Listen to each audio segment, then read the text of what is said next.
launching a tasty pastry. It's a low-carb Pop-Tart. It's got 3 to 4 grams of net carbs, and we love this show. This is our best place to be in LA.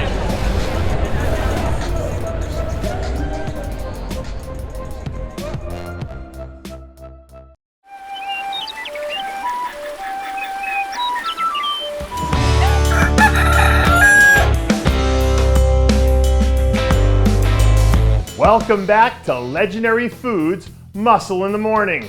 I'm Dave Palumbo, and today is Friday, January 21st, 2021. And let's find out what's going on in the world of bodybuilding and fitness. This is a serious question. Is there any way to start your Friday better than getting in check with Sonia Andrews? With her first trip to the Arnold being only a few weeks away now, this is the time when we should start to see her really hit her stride.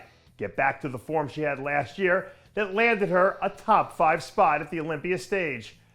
With that being said, if there's one concern we have with Sunny, it's the toll that competing took on her body. By the end of last season, she did end up in the hospital with rhabdomyolysis, and it's not like there was a huge break between then and the time she started her Arnold prep. So it'll be interesting to see if that has any effect on her moving forward, because when Sunny's at the top of her game, she's a tough matchup for anyone in the division.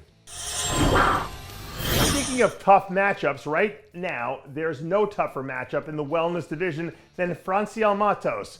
A few days ago, the reigning and defending Olympia champ posted a video from a leg training session that should have caught everyone's attention, because she looks better now than she did at this same point in the season last year.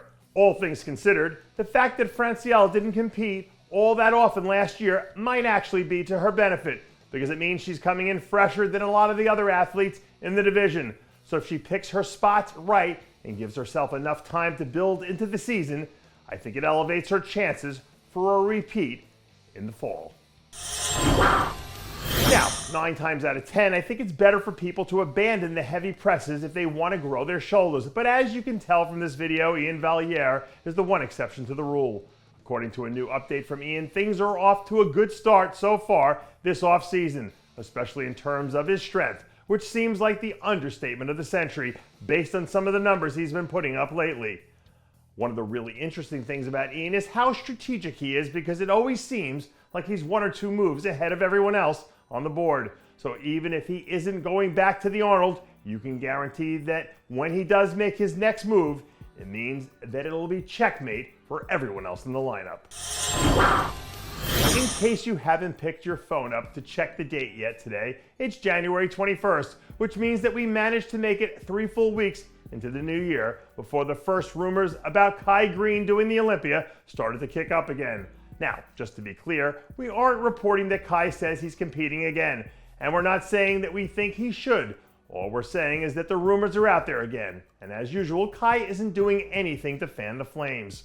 For better or worse, one of the things that makes Kai so intriguing is the fact that he still looks like he could compete at the highest level, which isn't the case for other guys in his position that have gone on to do other things outside of bodybuilding.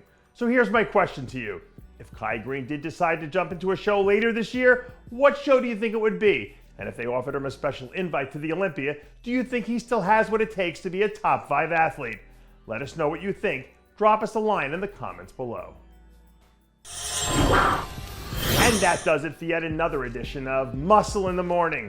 I'm Dave Palumbo, reminding you to always be true to your passions, and make sure to follow us on Facebook, Twitter, and Instagram.